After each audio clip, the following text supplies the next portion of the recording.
Kara Faulkner booked her mother-in-law into a storage closet on her late husband's travel points.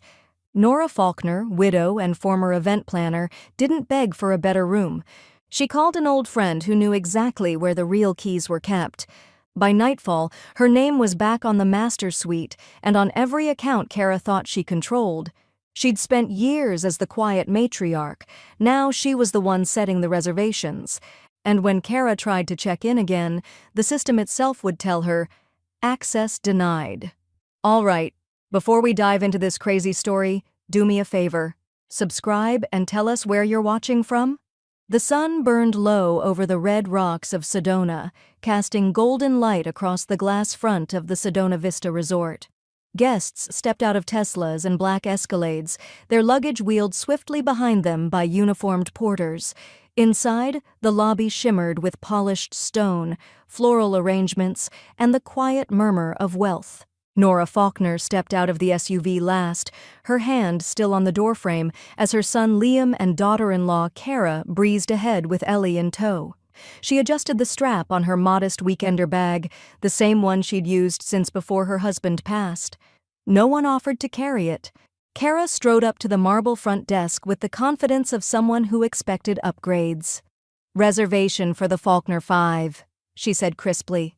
The front desk manager nodded and tapped at the screen. "Of course, Mrs. Faulkner, we have you in 2 adjoining suites. 4 keys?" Kara smiled.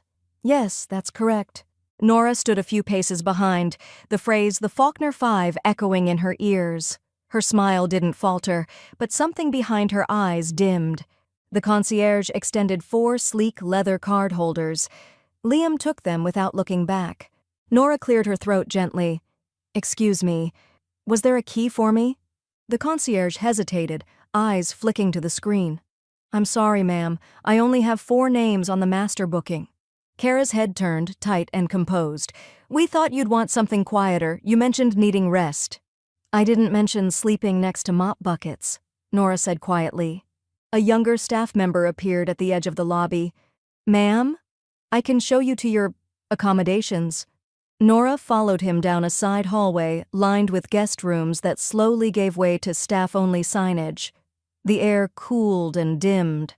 At the end of the corridor, a beige door creaked open to reveal a converted storage space. No windows, 1 flickering overhead bulb, and a narrow cot jammed between folded linens and a rolling cart stacked with pool towels. "We've set up temporary lodging here," the staffer mumbled, avoiding her eyes. "There's a nightlight, and we brought in an extra blanket." Nora stepped inside. The door closed behind her with a whispering latch. The air smelled like chlorine and old dust. From her bag, she took out her husband's folded obituary. She didn't look at it, just placed it on the metal shelf beside her. 10 minutes passed, then 30. No knock, no apology. At some point, the light above her blinked once, then again. She sat on the cot, spine straight, eyes forward. There were no windows, no clock, only the soft hum of industrial vents and the occasional bang of carts being wheeled outside the door. Much later, when she finally lay back, the cot gave a soft squeak. She watched the light flicker above her. The sound of the luxury resort was muted here, as though she'd been placed outside its boundaries. A faint rustle at the door startled her. It creaked open just a sliver. Ellie's small hand slipped through, placing something carefully on the floor. A granola bar. And next to it, a folded sheet of drawing paper. By the time Nora reached the door, Ellie was gone, her soft footsteps retreating down the hallway like a whisper no one else would hear. Nora picked up the paper. It was a crayon sketch of a guest suite. Big windows, a real bed, a flower in a vase. In the corner, a smiling figure with silver hair stood next to a window, arms wide, eyes open. Scrawled at the top, "You should be here." Nora didn't cry. She didn't even sit down. She folded the drawing carefully, tucked it inside her travel bag, and stared at the door. Then she took out her phone, opened her contacts, and tapped a name she hadn't called in years. "Janelle," she said when the voice answered. "I need a favor, quietly." The morning light hit Sedona's red cliffs like fire on stone, but the spa cafe felt cool, shaded, and deliberately serene. Smooth music floated through hidden speakers, and waitstaff moved like whispers between bamboo planters and white umbrellas. Nora sat alone at a corner table, her back straight, her linen blouse crisp. The ceramic cup of black coffee in front of her sat untouched. A tap on her shoulder broke the quiet. "Nora Faulkner," said a low voice, still dressing like a woman who plans events, not just survives them. Nora stood and hugged Janelle Rivera, a soft, short embrace with nothing performative about it. Janelle was compact and sharp-eyed, with a retired event planner polish that hadn't dulled in retirement. Her silver bangles jingled faintly as she took a seat. "I'm not surviving," Nora said. "Not today."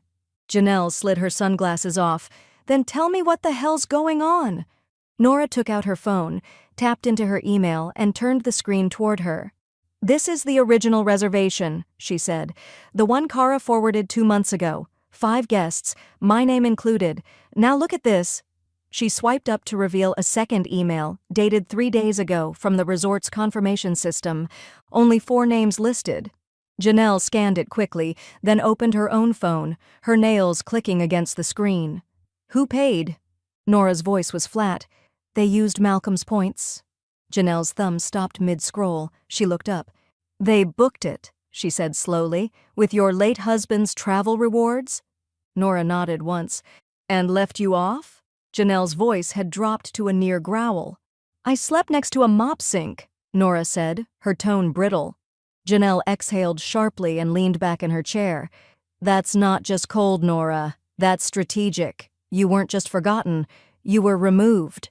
Nora took a sip of her coffee now. Finally. It had cooled, but the bitterness grounded her.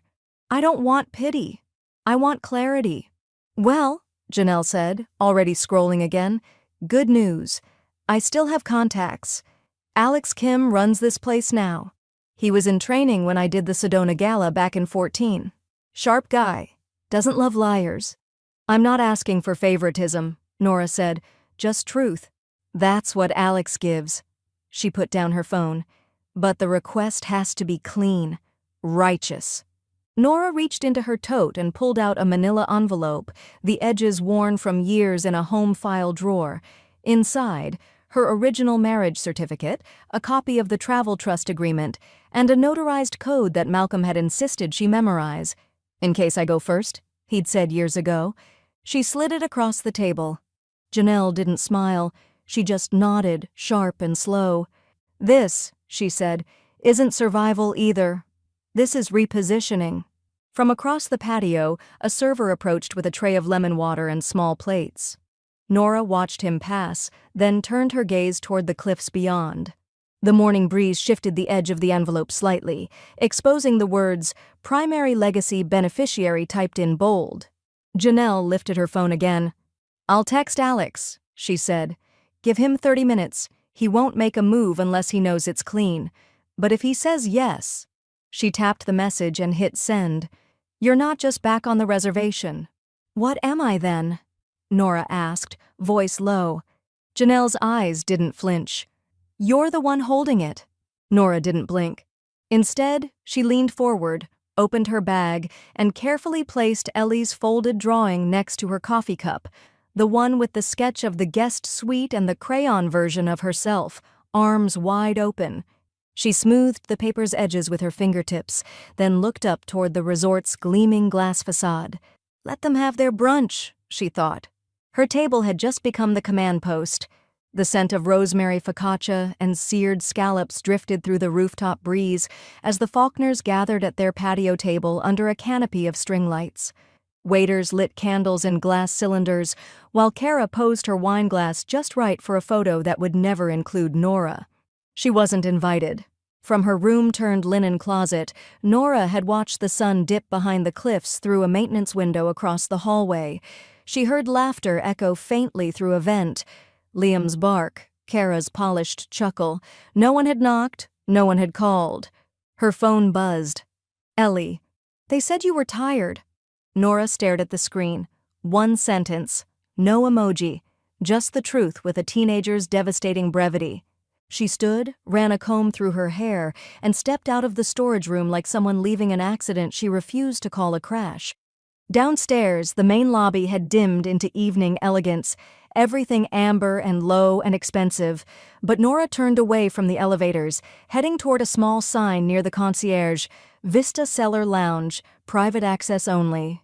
She descended the narrow staircase and was met with hushed jazz and the scent of aged oak and citrus peel.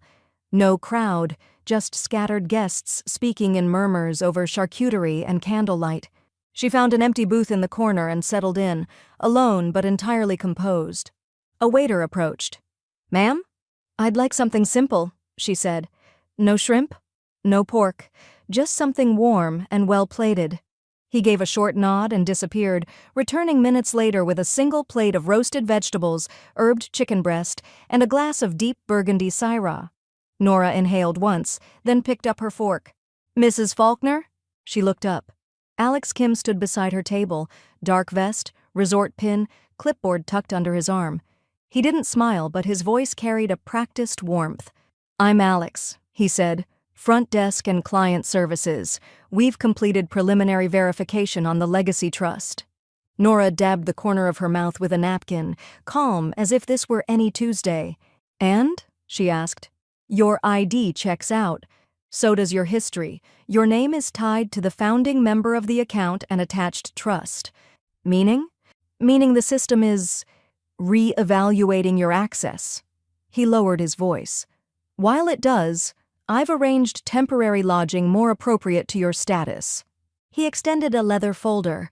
Inside, a single key card embossed with a silver S, the Sedona Vista seal. "Suite 314, he added. "Corner view, desert facing, it's quiet." Nora didn't take the key immediately. "Does the family know?" Alex's gaze didn't waver. "Not from me." She slid the folder into her bag. "Thank you," she said, not smiling but deeply sincere. "If you need anything," he said, "just come directly to me. We take legacy beneficiaries seriously here." When he left, she finished her meal slowly, every bite intentional, every sip considered. She didn't check her phone. She didn't look for them upstairs. Instead, she rose, nodded to the bartender, and walked the long, quiet hall to the elevator reserved for executive guests. Suite 314 greeted her with silence and scent, sandalwood candles, chilled air, and linen sheets turned down by hand. She ran her palm across the edge of the king-sized bed. No cot, no bleach, no utility shelves. She drew back the blackout curtains to reveal the horizon, red rock silhouetted in moonlight. The desert stretched wide and unknowable, like grief, like possibility. In the bathroom, she turned on the marble tub, added a sachet of lavender salts, and stood watching steam rise. Across the suite, she placed Ellie's drawing on the writing desk. It looked more like prophecy now than comfort. She sank into the tub slowly. No rush, no noise. And for the first time since arriving, Nora let herself exhale. Not because she was tired, but because she was ready. Kara stormed across the marble lobby like someone on a schedule she believed the world owed her. Her wedges clicked against the stone as she approached the front desk, clutching her phone like a gavel. Alex Kim was already there, composed, unbothered, and folding a printed itinerary into a crisp trifold. "I need to speak to someone about a reservation change," Kara began, placing both hands on the counter like she owned it. "There seems to be a serious miscommunication." Alex looked up without hurrying. "Certainly. Reservation name?" "Faulkner, Kara Faulkner. We have 2 rooms under our family name. There was an error with guest placement." Alex nodded once and keyed something into his system. "Yes. I see 2 adjoining suites under your account. 4 guests listed. Check-in confirmed. System shows no error." Kara's jaw flexed. "Then how is Nora in a suite? Alone?" Alex didn't blink. "Because she's on her own reservation now, under her legal name, verified by the resort, and backed by the Legacy Travel Trust associated with the account. That trust was created by my father-in-law, and designated to his wife as the primary beneficiary, which she still is." Liam approached mid-conversation, his baseball cap pulled low and his tone immediately defensive. "But she's not on the key card for our room." That should matter, right? Alex turned, calm as ever. It doesn't. Because she's no longer in your room, she has her own. Liam opened his mouth, but Kara cut in first. We just want to make sure this doesn't affect our itinerary, the spa, the dinner reservations. Of course, Alex said, smiling just slightly. Those are all separate from her account. You're free to continue with your plans. So is she. Ellie had wandered down from the lounge mezzanine, unseen by either of her parents. She stood behind a column near the check-in kiosk, watching her mother's sharp gestures, her father's narrowed eyes. From across the room she spotted Nora. The elevator opened and Nora stepped out slowly, radiant in a dove-gray wrap dress and oversized sunglasses. Her posture had shifted, less weary, more anchored. She moved like she'd just had 8 uninterrupted hours of sleep and didn't owe a single person an explanation. She passed by without acknowledging her son or daughter-in-law, didn't glance, didn't pause. Instead, she moved toward the spa corridor, nodding once to Alex as she passed. Ellie looked between them and whispered, almost to herself, "She's not even mad. She's glowing." Kara caught sight of her daughter and quickly smoothed her expression. "Elle, go back upstairs, okay? Your dad and I are sorting something out." Ellie didn't move. Her eyes followed Nora until she disappeared behind a frosted glass door marked Serenity Wing, Guests Only. Inside, Nora was greeted with soft music and an herbal steam scent. Her name was already printed on the slate appointment board. Faulkner, N. Widow's Reclaim Package, 90 minutes. She nodded at the receptionist, was handed a warm towel for her neck, and ushered to a private room where the air smelled faintly of bergamot and rosemary. She sank onto the heated massage table and closed her eyes. Later, wrapped in a thick robe, she reclined on a lounge chair in the spa's sunroom. A charcuterie board sat beside her, garnished with fig slices and honeycomb. A fresh glass of Syrah stood waiting, catching light from the windows overlooking the red cliffs. The sun dipped toward the horizon, turning everything outside gold and blood orange. Nora raised her glass to no one in particular. She wasn't celebrating yet, she was witnessing. This wasn't victory. It was recognition. Brunch at the Canyon View Terrace came with cloth napkins, bottomless mimosas, and panoramic views of Sedona's blazing cliffs. But the real luxury sat between Nora and Janelle in the form of a thick, leather-bound binder. Nora flipped another page, careful not to let the wind catch it. "It's all here," she said quietly. "My name, his signature, nothing ever removed." Janelle leaned in, her readers perched low on her nose. "Not just your name. Priority tier access. Immediate control. He left the whole account in your hands, Nora." "I know." Nora traced a line down the page with one manicured finger. "But they banked on me never asking." Janelle took a long sip of espresso and shook her head. "Kara didn't just forget you. She filed a claim with the resort's network 3 weeks ago." She tapped a printed email. "Said you were suffering from cognitive disorientation after widowhood, requested control of the trust to ensure safe family management." Nora didn't blink. "And she called me the unstable one." "That's not care," Janelle said. "That's theft dressed as concern." "It's fraud," Nora said softly, folding the page back into place. "Let's treat it like it is." The binder snapped shut. Across the terrace, a waiter refilled their coffee and placed a fresh basket of pastries on the table. Nora didn't touch them. Instead, she reached into her bag and retrieved the black leather key holder Alex had given her the night before. She placed it beside her cup, like a badge. "Do I file the dispute through you?" she asked. Janelle smiled. "You don't file anything. You are the account."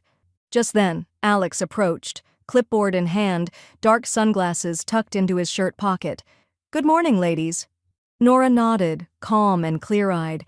"We were just discussing some family logistics." "I've already received updated instruction from Resort Legal," Alex said, placing a thin envelope on the table. "You've been reinstated as full primary, retroactively." Janelle opened it and whistled low.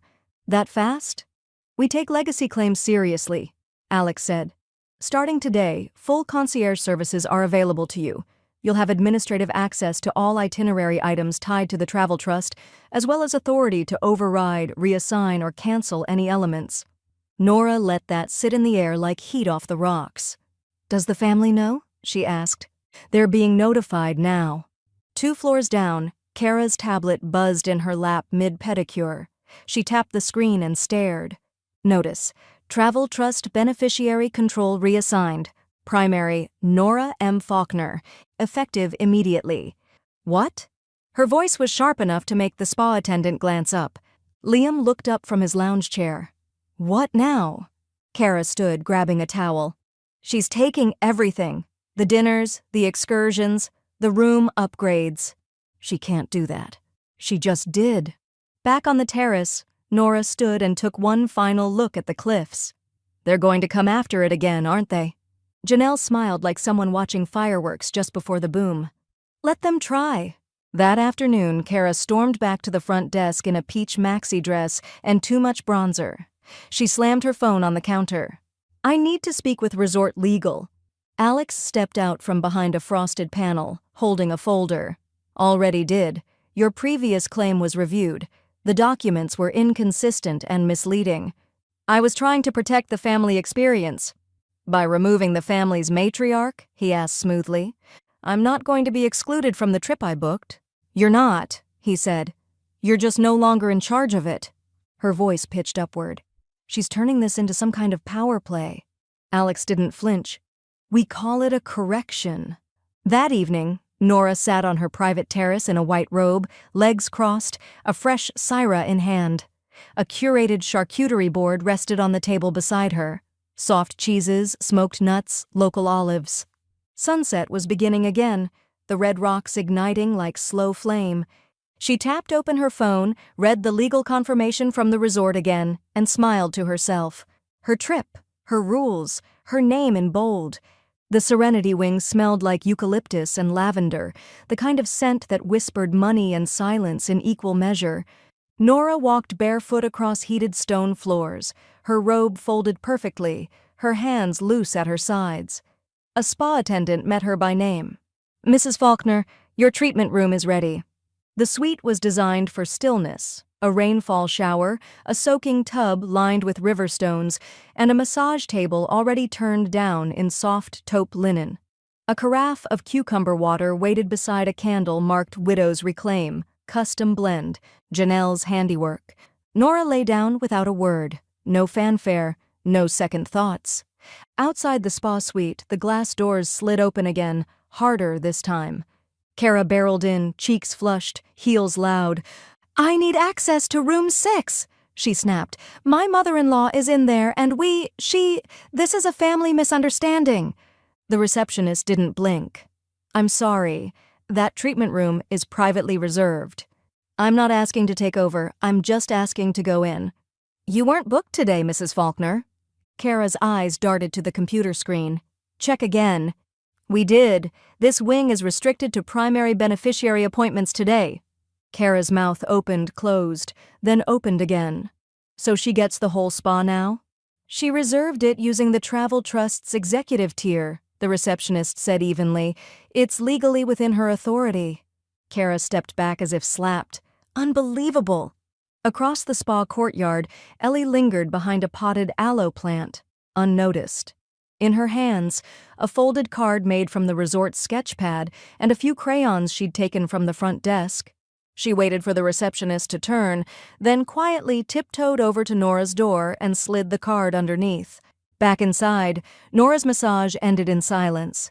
She dressed slowly, pulling on her robe, then noticed something by her feet. She stooped down. The card was simple, a hand-drawn version of Suite 314, a crown floating above the bed. Inside the heart-shaped outline, Ellie had written, "Best room in the resort." Nora pressed her lips together, smiling without showing teeth. She folded the card into her robe pocket. An hour later, she passed through the front lobby, hair towel wrapped and face glowing, stopping only to drop a note at the concierge desk. Alex Kim read it behind the counter. At the top, in Nora's tight, efficient handwriting, "No contact, no upgrades, no exceptions." "Understood," Alex said, slipping the paper into the secure ledger. "Anything else?"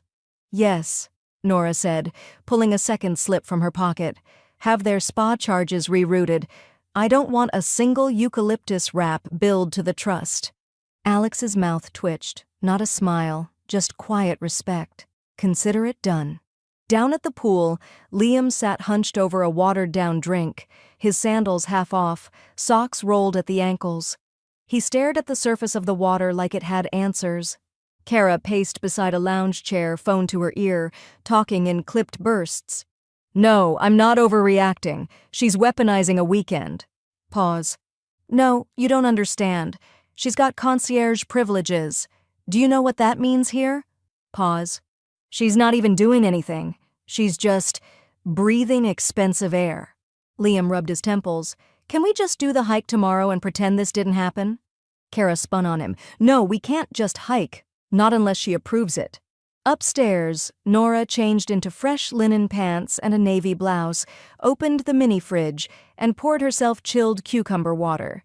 She moved to the balcony, gazing down at the very lounge chairs where her son sulked and his wife spun in circles.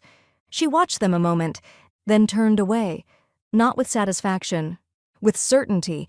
Twilight in Sedona came with a hush, the kind that settled like velvet over the red cliffs. The rooftop terrace of Sedona Vista was lit with soft amber globes strung above crisp white linens, flickering candles and hand-cut crystal. Nora sat at the center of it all. She wore charcoal silk and a quiet smile. Janelle, dressed in elegant rust-colored linen, sipped a glass of Viognier across from her, while Alex Kim stood beside the chef's station, nodding as the final touches were plated. 3 seats, 3 names on the reservation. No open chairs. The first course arrived, roasted beet tartlets with chèvre and microgreens. Nora took one bite, then another, listening as Janelle recounted the time they'd pulled off a wedding with a missing groom and an accidental vegan cake. "I still say we should have just swapped the groomsmen and prayed," Janelle said. Nora laughed, freely, fully. It startled her how good it felt. Across the rooftop, Kara stepped out of the elevator, holding her phone mid-text. She looked up and froze. The candlelit table, the private chef, her mother-in-law glowing under the string lights like she belonged there more than anyone ever had, and Alex Kim pouring wine for her. Kara's lips parted, but no sound came. A waiter moved between them with a bottle of Syrah, blocking her line of sight.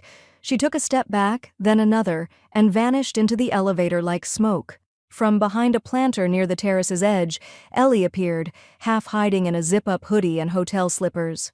She stepped toward Nora's table slowly, careful not to interrupt the moment. Nora saw her and smiled. "You're not on the reservation," she said gently. "I know." Ellie's voice was soft. "I just wanted to say, that looked like a real dinner, not a content shoot." Nora gestured for her to come closer. "You hungry?" Ellie shook her head. "Just curious." There was a pause, warm and private. "Can I eat with you tomorrow?" Ellie asked. Nora tilted her head. "One condition." Ellie looked up. "No cameras," Nora said. "Just conversation."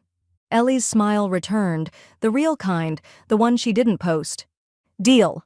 Inside the resort's billing office, Kara stared at her tablet, flicking through spa charges and resort fees like she could swipe them away.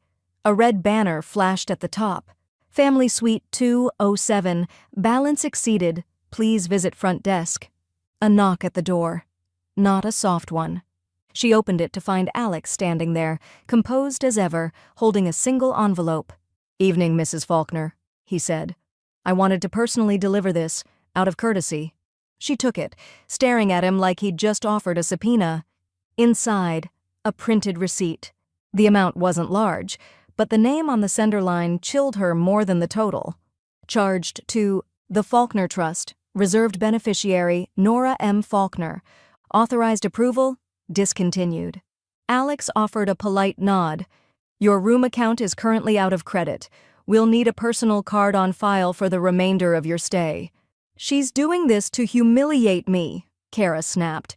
"No, ma'am," Alex said. "She's doing this to correct history." Back on the rooftop, dessert was served, balsamic strawberries over lemon mousse. Nora watched the candlelight flicker in her glass, the reflection of a younger woman across the table. Not Janelle, not Ellie, but herself, 10 years younger and quieter, still waiting for permission to take up space. She lifted her spoon. No permission needed.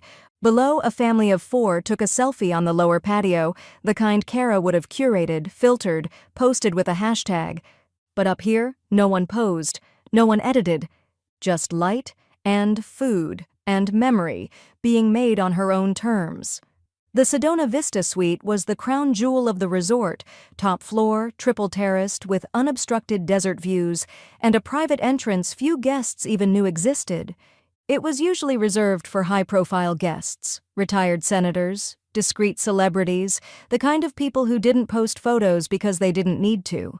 That morning, Nora unlocked it with a single keycard and stepped into quiet opulence. She moved through the suite slowly, her hand grazing the curved back of the cream velvet sofa, the cool marble island, the glass doors leading to a terrace that stretched wider than her first apartment. Every inch of it silent and still, like it had been waiting for her. Alex had left a note on the entry table. "Welcome to the suite your name built." Okay. She folded it once and placed it in her pocket just above Ellie's card. Down at the concierge desk, Kara tapped impatiently at the screen of her phone while Liam leaned on the counter, checking his watch like the time could save him. "We're confirming our dinner reservation," Kara said, barely keeping her tone in check. "Sedona Vista Suite Terrace, 7 p.m. anniversary seating. You should have it under Faulkner." The concierge paused, then typed something. His brows lifted subtly. "I'm sorry," he said. "That terrace has been reserved, under a different Faulkner." Kara's voice cracked just slightly. "What do you mean, different Faulkner?" "Mrs. Nora Faulkner is currently the registered guest of the Sedona Vista Suite. The reservation is locked." Kara blinked. Liam stepped in. "So we don't get anything? We were planning this." The concierge glanced down politely. "We'd be happy to arrange something on the lower patio." Kara laughed. Short, sharp, bitter. "A folding table by the fire pit? No thanks." Upstairs, on the private terrace, Nora sat barefoot with her legs curled beneath her, sipping chilled rose water from a crystal glass. Janelle sat beside her in a wide-brimmed sun hat, sketching casually in the corner of her journal. Ellie, barefoot too, had her sketchpad in her lap, drawing the cliffs in strokes of rust, gold, and pale lavender. A small tray between them held sliced citrus, rosemary crackers, and salted chocolate. The silence wasn't awkward. It was earned. Ellie finished shading the clouds and looked up. "You know," she said to no one in particular, "I thought this place was perfect when we got here. Now it feels smaller than it did yesterday." Nora didn't answer. She just looked out at the red rocks glowing in the late afternoon light, her fingers loose around her glass.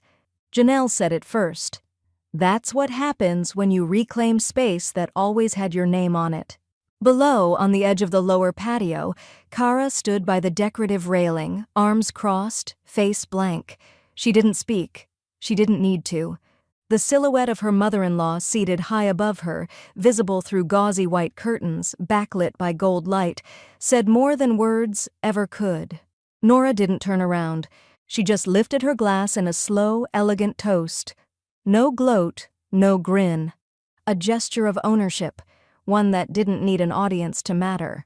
From beside Kara, Liam muttered under his breath, "How the hell did she pull this off?" Janelle's voice drifted from the balcony, not loud but not soft either. "She didn't pull anything," she said. Nora leaned back in her chair, eyes closed against the orange glow. Janelle finished the sentence. "She just reclaimed what was hers." Back in the suite, Ellie opened the mini fridge, took out a bottle of sparkling water, and handed it to Nora like a little ceremonial offering. "Can I sketch this room?" she asked. Nora smiled. "Only if I get a copy." Ellie nodded. "One for you, one for the scrapbook." "Good," Nora said, "because this—" she gestured around her, "this one's going to be worth remembering." The email landed just after sunrise. Kara was sitting cross-legged on the bed in Suite 207, her laptop open, trying to book a wine tour she couldn't afford, and pretending she still had access. She clicked the notification without reading the subject line. Subject: Account Review Notification. Sedona Vista Internal Audit. Her stomach dropped.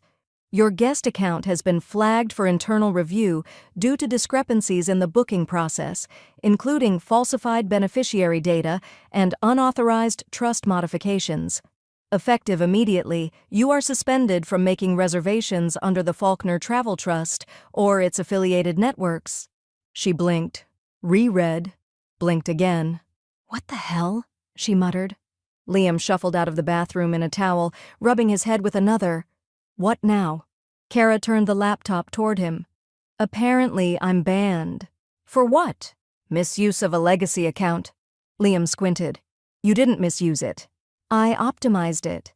Ellie stepped out of the second bedroom, pajama-clad, earbuds still dangling from her collar. She froze at the tone in her mom's voice. You optimized Grandma's travel fund by removing her name? She asked flatly. Kara turned sharply. Don't start. Ellie raised her hands and backed off. Was just asking. But the damage was already moving, faster than Kara could deflect it. Downstairs, in a corner of the admin offices behind the concierge desk, Alex Kim folded a printed statement into a branded envelope. His jaw was set, but there was no trace of malice, only precision. Beside him, Janelle sat with a manila folder open on her lap. Inside, copies of Kara's original request to override Nora's name on the trust account. She used language like emotional instability, Janelle said, tapping the paper, which is rich, considering the email timestamps line up with her influencer posts. Alex added the documents to the audit file. Once the trust was verified and the beneficiary authenticated, the false claim triggered a protocol. We're required to flag her. And she's banned now? Not just here, Alex said. The entire partner network. No bookings, no upgrades, no access, anywhere. Janelle tilted her head, a slow smile forming. Guess she should have read the fine print. Later that afternoon, a staff member delivered a crisp envelope to Nora's suite. She opened it at the kitchen island, still in her robe, coffee mug in hand. The letterhead was formal, Sedona Vista Resort Management. We sincerely apologize for the inconvenience and indignity caused to you upon your arrival. Your trust account has been fully restored, and we've applied a future credit of $3,000 for any upcoming Sedona Vista stays, with our gratitude. Below that, additional legacy points credited $10,000. Nora folded the letter slowly, then placed it in the drawer beside her husband's old travel log, now repurposed as a journal. She wrote one line beneath the date, "They finally see what I never stopped being." On the spa lawn below the Vista suite, Kara paced in circles with her phone pressed to her ear, voice low and frantic. No, you don't understand. This wasn't fraud. It was just a reallocation. Pause. Yes, I know her name was on the trust. I just thought she wouldn't want the responsibility. Pause.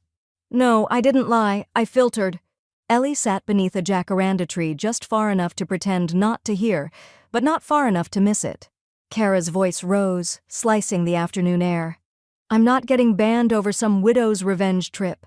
Ellie looked up at the suite, saw the terrace curtains sway, and whispered to herself, You already did. That night, Janelle and Nora sat beside the fire pit in the Vista Suite courtyard, sipping tea under wool blankets. Do you want to press charges? Janelle asked. No, Nora said, but I want the door to stay closed.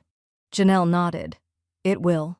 Nora pulled Ellie's drawing from her pocket and set it on the table between them, the one with the crown above the bed. Then she turned to Janelle and said quietly, Let's do something with this. Make it bigger than just me. Janelle raised a brow. Like what? Nora smiled faintly. I have an idea. The next morning, Nora stood at the concierge desk, not waiting in line, simply being acknowledged. Alex approached, a folder already in hand.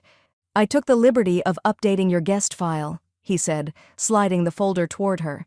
You're now listed as the sole point of contact for all billing, itinerary management, and legacy travel correspondence. Good, Nora replied. Send future mail, alerts, and receipts directly to me. I want nothing routed through Kara's name ever again. Confirmed, Alex said. She paused. That includes Liam. Alex nodded once. All family group benefits have been frozen pending personal payment. Nora signed the form and turned without a single glance back.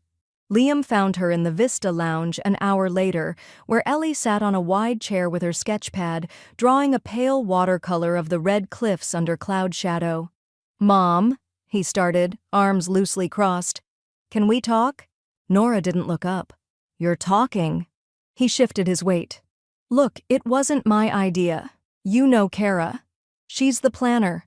I didn't know she submitted that claim." Nora's eyes moved to the side, not cold but exhausted. "But you slept in the suite, ate the chef's table dinner, used the spa. I thought it was all comped." "It was," she said.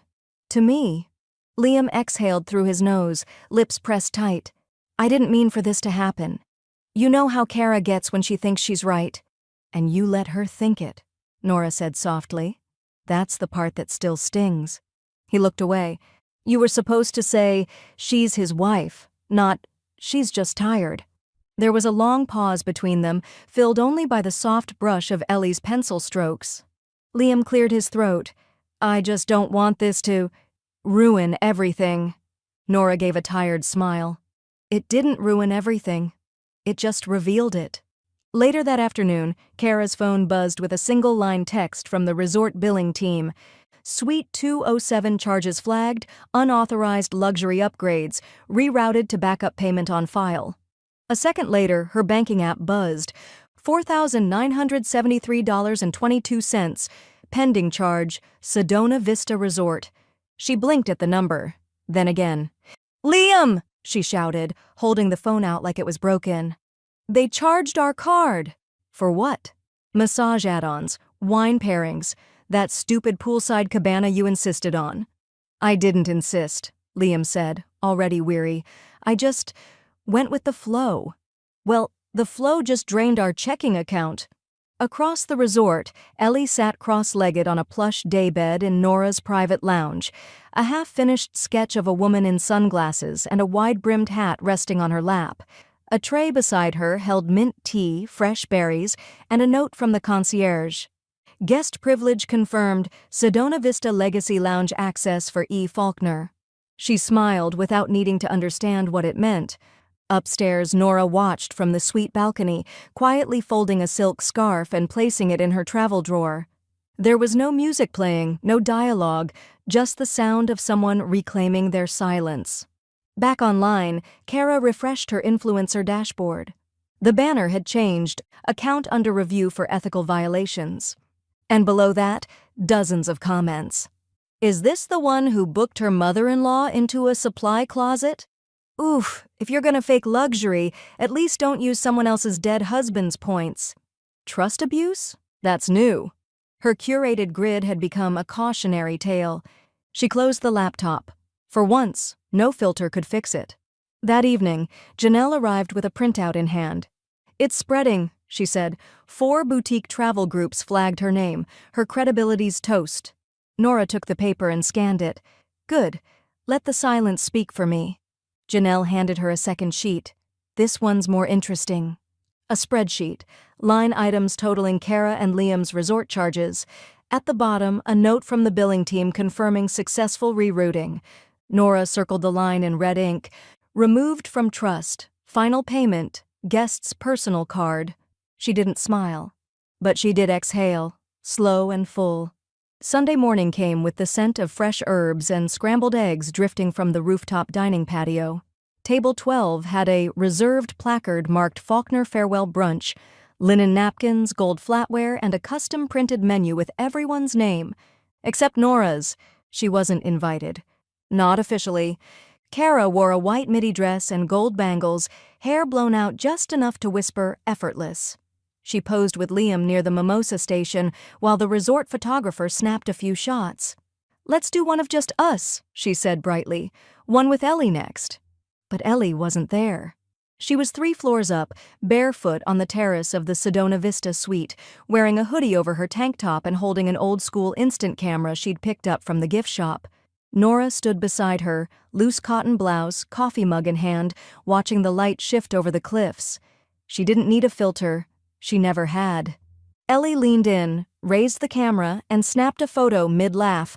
The machine whirred softly, the photo sliding out warm and blank. Nora blinked. Did I even smile? You didn't have to, Ellie said. You looked whole. Nora set her mug down, took the photo gently from her granddaughter, and held it in both hands like a letter she hadn't known she needed. Will it fade? Ellie shook her head. The good ones don't. Meanwhile, Kara refreshed her app, studying the angles from the farewell brunch. Table shots, group clinks, even a candid moment with Liam holding her chair. The photos looked polished, curated, perfect. She selected one, wrote a caption, "Sunset on the best trip yet, grateful for family, memories, and love." Then hit post. Minutes later, comments rolled in. Looks beautiful. Stunning setting, but where's the matriarch? Wait, isn't this the place from that trust scandal thread? No Grandma Nora? Odd choice. Kara locked her screen, jaw tight. She looked around the table at half-eaten pastries and forced conversation. Liam was scrolling. Her seat felt suddenly smaller. Legacy wasn't made of pictures, it was made of presence, and Nora was everywhere, without being there at all. Back in the suite, Nora slid the Polaroid into a silver frame she found in the desk drawer. The label on the back read, "For treasured moments." She placed it on the nightstand next to Ellie's crayon drawing. No montage, no gallery wall, just one image that told the real story. 2 women, 1 legacy, and the moment power stopped pretending to be quiet. Ellie sat cross-legged on the couch, sketching the room in soft pencil strokes, the folds of the curtain, the curve of the lamp, the lines of the woman in the chair who no longer asked for space. Nora walked over, glanced at the drawing. "You're getting better at shadows." Ellie grinned. "You give me good light." An alert popped up on Nora's tablet. An email from Janelle, subject line. Next chapter? She opened it. Thinking Maine next year. No reservation trickery, no shared suites, just clean air, sea cliffs, and something called lobster pie. You in? Nora typed slowly, "Only if the bed doesn't fold out of a wall." A second later, "Then I'll make sure you get the master suite this time, the one with the fireplace." Nora smiled. Not for the suite. For the idea that someone was still planning for her, not around her. She closed the email and turned toward Ellie. "You know," she said, "some photos go in scrapbooks, but others, they stay with you." Ellie looked up. "Which one's this?" Nora tapped the frame. "The one they didn't frame, but I will." The Serenity Wing was quiet that morning, its halls cool and perfumed with sandalwood and spearmint. The spa receptionist clicked gently at her tablet as a diffuser released a slow stream of mist behind her. Then the elevator chimed. Kara Faulkner stepped out like someone sent to reclaim what was hers, hair freshly curled, resort tote hanging from one shoulder, and a clipped expression that could cut a cucumber without touching it. She didn't bother smiling. "I'm here for a room reset," she said briskly. "Spa suite, under Faulkner." The receptionist looked up, already prepared. "I'm sorry, Mrs. Faulkner," she said. "Your access to the Serenity Wing has been deactivated per updated guest permissions." Kara's jaw tensed. "There's been a mistake." "There hasn't," Alex's voice said from behind. He stepped out of the adjoining hallway, hands folded neatly in front of him.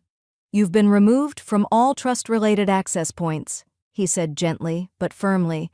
"That includes spa privileges." Kara's face flushed pink. Rage, embarrassment, a flash of disbelief. "I've been coming to this spa for years." "Yes," Alex said, "on someone else's account." Kara stood frozen in the middle of the hallway, surrounded by silence she could no longer walk through. Above, Nora sat on the Vista Suite's private terrace in a robe and slippers, watching the moment unfold through the glass balustrade, mint tea in hand. She didn't move, didn't wave. She simply watched, the way someone might observe the final scene of a film they'd already memorized. Janelle stepped out behind her, holding a clipboard.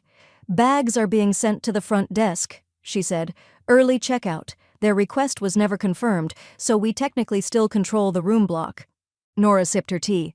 "I'm not throwing them out." "I know," Janelle said. "We're just encouraging an efficient departure." Downstairs, Liam sat in a cushioned chair outside the fitness center, elbows on knees, watching Kara pace in furious circles by the spa entrance. "She's not letting us back in," Kara muttered, voice sharp. "I think that's been clear for a few days," Liam said quietly. "This isn't over." Liam leaned back, finally meeting her eyes. "Why does it need to be anything at all? Why can't we just move on?" Kara blinked, stunned by his calm. "Move on?" He shrugged. "Maybe that's what she's been doing this whole time, while we kept trying to rewrite it." Kara looked at him, searching for the man who used to follow her lead. And for the first time, he didn't look lost. Just done. Later that day, Nora stepped into the lounge lobby, where Alex handed her a slim envelope with her final itinerary printout. He spoke quietly. "Their belongings are at the front desk. Checkout scheduled for 2 p.m. Luggage tag confirmed." "Thank you," Nora said. "Make sure the bellhop is polite." "He always is," Alex replied, "even to the wrong guests." As they approached the concierge station, Kara's voice pierced the soft lobby hum. "You can't just throw us out," she snapped at the desk attendant. Alex appeared again, not summoned but inevitable. "We're not throwing you out," he said. "We're closing the chapter." Kara's face crumpled but no tears came, just static rage. "We're still Faulkners," she said. Alex nodded. "Exactly why we're treating you with discretion." Liam placed a hand on Kara's shoulder. She pulled away. Nora didn't come down. She didn't have to. Back in the suite, Ellie zipped her art case shut and looked up at her grandmother. "They're leaving?" Nora nodded. Ellie paused. "You okay?" "I'm not angry," Nora said. "I'm just not available." The last night at Sedona Vista unfolded not in spectacle, but in stillness. The resort's desert winds had quieted, as if the cliffs themselves were taking a final breath before dusk. In the Vista suite, soft jazz hummed from a recessed speaker, the kind that never asked for attention but filled the air like memory. Nora sat on the terrace in a cashmere wrap, legs tucked beneath her, holding a warm mug of chamomile tea. The sky had turned lavender gray with stars threatening to peek through. Janelle was nearby, reclined on a chaise with a book she hadn't touched in 20 minutes. Ellie, cross-legged on the patio rug, added color to the final page of her sketchpad. No one said much. No one needed to. For the first time in years, Nora felt a kind of peace that didn't ask for proof or permission. It just existed, like breath, like gravity, earned and unquestioned. When Ellie yawned, Nora brushed a hand gently over her granddaughter's curls. "Go wash up, sweetheart. I'll come tuck you in." Ellie nodded, her sketchpad tucked under one arm, and padded quietly inside. Nora waited until the door clicked shut. Then she reached for the leather folio resting beside her tea and opened the Travel Trust portal on her tablet. A soft chime welcomed her back in. Her name, once erased, now permanent at the top of the screen. She scrolled slowly. Final balance, $3,110.47. Most would have used it on one more suite, one more meal, another week of ocean views. But Nora didn't even hesitate. Her finger hovered over transfer, and she tapped with precision. A new sub-account opened, label EF Legacy Retreats. She typed the routing information herself, her personal account, under no shared name. It wasn't about hoarding or hiding. It was about protection, about preservation. This time, it would go where she decided, where no one else could touch it, where Ellie could inherit not just money, but intention. Across the suite, her email chimed. She tapped it open. Sender, Liam Faulkner. Subject, maybe we talk soon? I know things got tense. I just hope, for Ellie's sake, we can eventually clear the air. Let me know. She stared at the message for a long moment. Then she opened a new draft and typed 3 words. Air cleared, access revoked. She clicked send. No second draft. No edit. Meanwhile, in a cheap hotel suite 2 towns over, the only available room they could afford after checkout, Kara clicked confirm on a new booking attempt. Same network, different location. She entered her old login, tried to select a luxury spa package. A red error box appeared at the top of the screen. Account suspended. Legacy Trust flagged for misuse. Please contact Legal Affairs. Kara stared at it, hands frozen over the keyboard. For a second, she tried again, a different email, a new name, but the system didn't care. The system had already learned. She shut the laptop slowly and leaned back against the headboard. Outside, a neon vacancy sign blinked against the dark.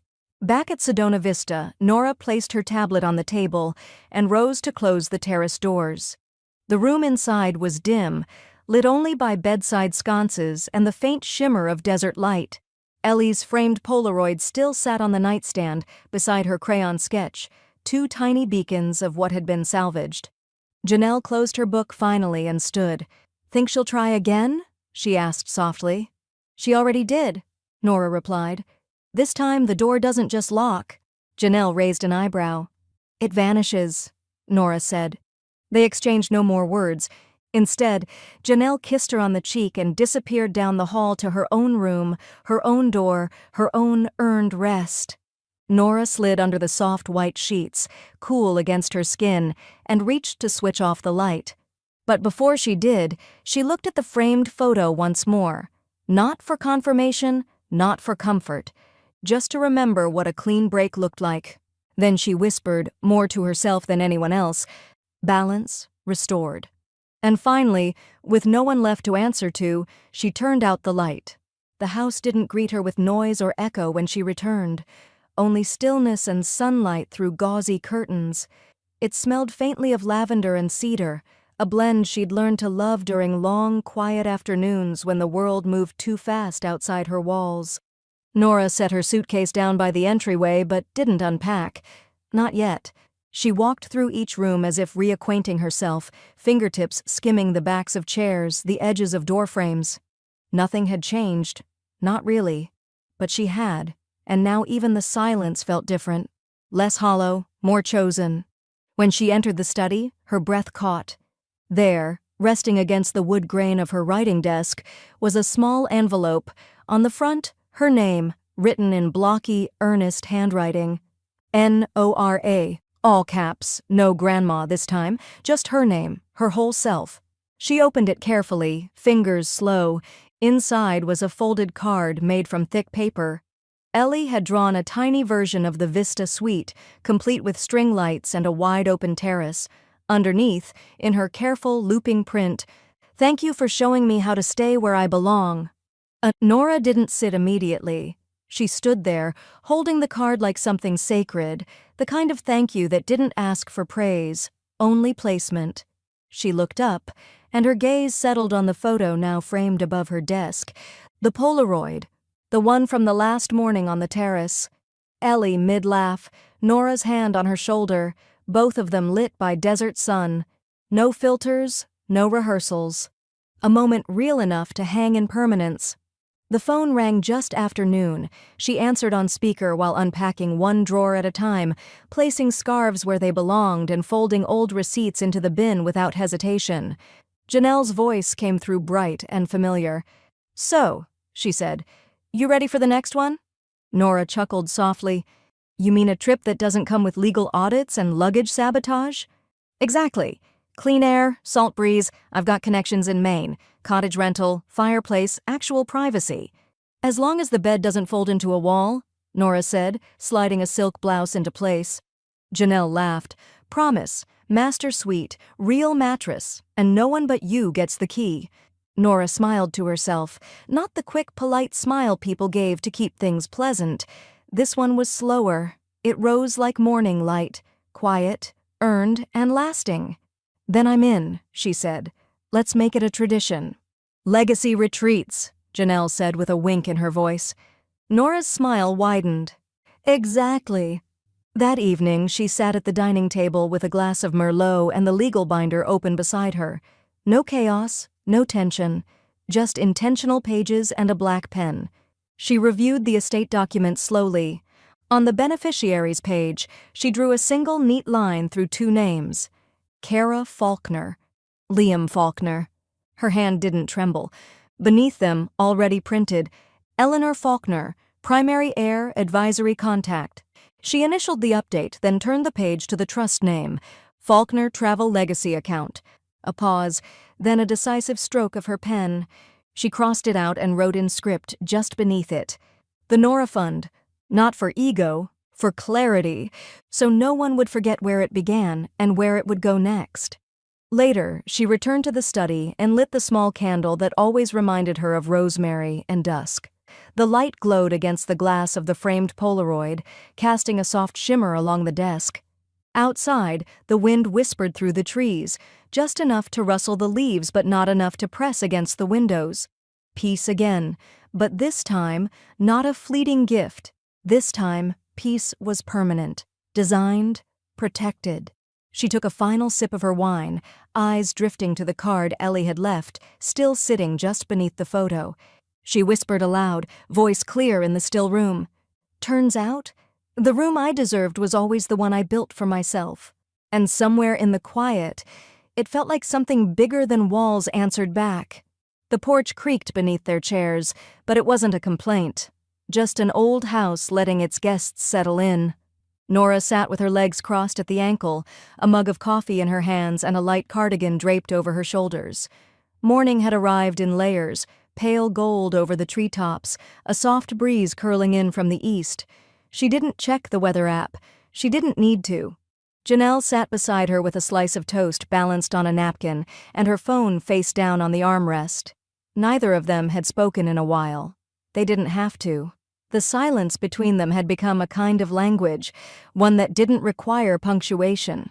"Did you sleep okay?" Janelle asked eventually, voice low, like anything louder would spook the quiet. Nora smiled into her mug.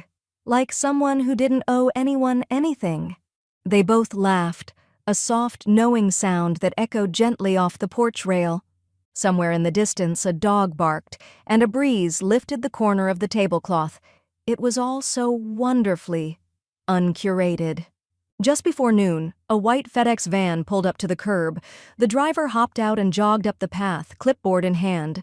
Nora stood to greet him, took the thin rectangular box, signed without small talk, and returned to the porch. "What is it?" Janelle asked. Nora opened the box carefully, peeling back the corners of the wrapping paper. Inside was a sleek black frame, Sedona Vista Resort's signature style. At the top, a gold-embossed certificate. Legacy guest, Nora M. Faulkner, in honor of vision, grace, and uncompromised presence. Below that, in smaller script, valid across all Vista properties. Lifetime access. Janelle whistled. Not bad for a widow's revenge trip. Nora smiled but didn't respond. She turned the frame in her hands, not in awe, but in acceptance. This wasn't a surprise. It was the world catching up. Her phone buzzed a few minutes later. A text from Ellie. "Grandma, I think they're jealous of you." No emoji, no filters, just fact. Nora stared at the message for a long moment, her thumb hovering over the screen. Then she typed, "Jealous doesn't last, memory does." She stared at her own words, then tapped Save Text and added the screenshot to her digital scrapbook folder, the same one that now held scanned sketches, Polaroids, and a single menu from the chef's table dinner, folded in half but still stained faintly with fig compote. Every moment worth remembering. But only the true ones. The day passed slowly, like it knew it didn't have to hurry. Nora and Janelle moved inside when the sun got too sharp. They shared a lunch of crisp apple slices and sharp cheddar on rye. They read for a while. They dozed without guilt. And just before dusk, a knock came at the front door. Janelle raised an eyebrow. "You expecting someone?" Nora shook her head and opened the door. Standing there in weekend clothes, dark jeans, linen shirt, a bottle of red in hand, was Alex Kim. His smile was wide but easy, no longer the resort professional but something warmer. "I was driving through," he said. "Figured it wasn't right to be in the area and not say thank you." Nora stepped aside. "Only if you promise not to bring a clipboard."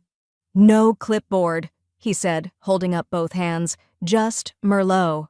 He stepped into the living room, eyes scanning the bookshelves, the framed photo above the desk, the clean simplicity of the space. "You really did it," he said softly. "Not just the trip, the whole reclamation." Nora poured 3 glasses and handed one to each of them. It wasn't about revenge. Not really. No, Alex said, settling into a chair.